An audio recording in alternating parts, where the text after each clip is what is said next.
Do you think or know you've been missold an equity release scheme? I'll go through your options if you've fallen victim to one. Hopefully by the end of this video, I'll have saved you from a lot of stress and potentially money. Equity release schemes allow senior homeowners to access their home equity as a tax-free cash lump sum or drawdown, making retirement financially more secure.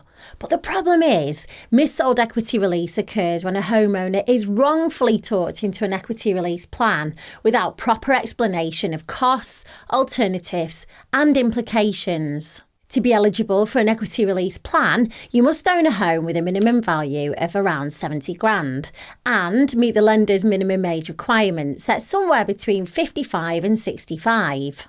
The money taken out is repaid when the home's eventually sold, typically when the homeowner moves into long-term care or passes away.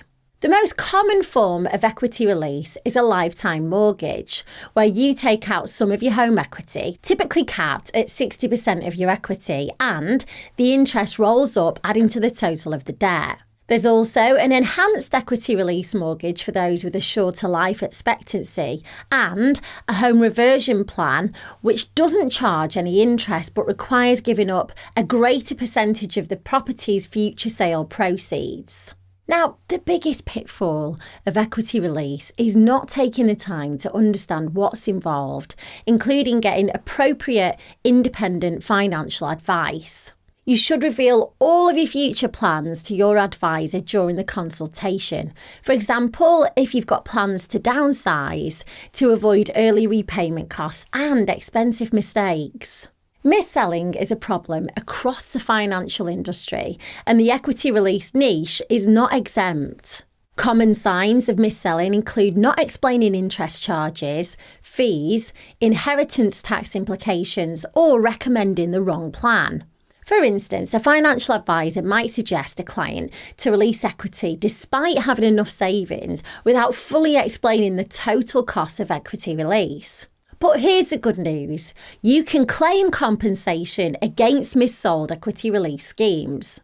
Start by sending a formal complaint letter to the lender, and if they don't agree with your assessment, escalate it to the Financial Ombudsman Service. Even if your lender has gone out of business, you might still be able to claim compensation through the Financial Services Compensation Scheme.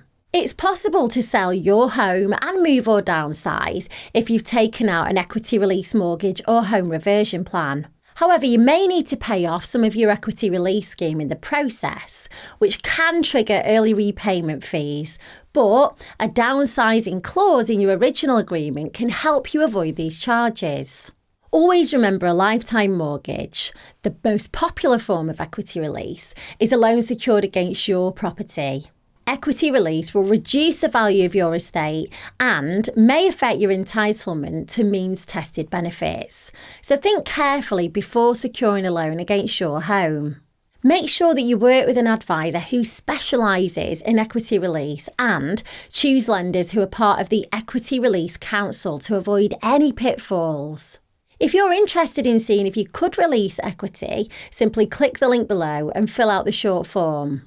It contains a few questions like your property value and date of birth and will give you access to quotes tailored to your circumstance. It's totally free to fill out and, of course, won't affect your credit score. Click the link below and fill out the short form to try it out.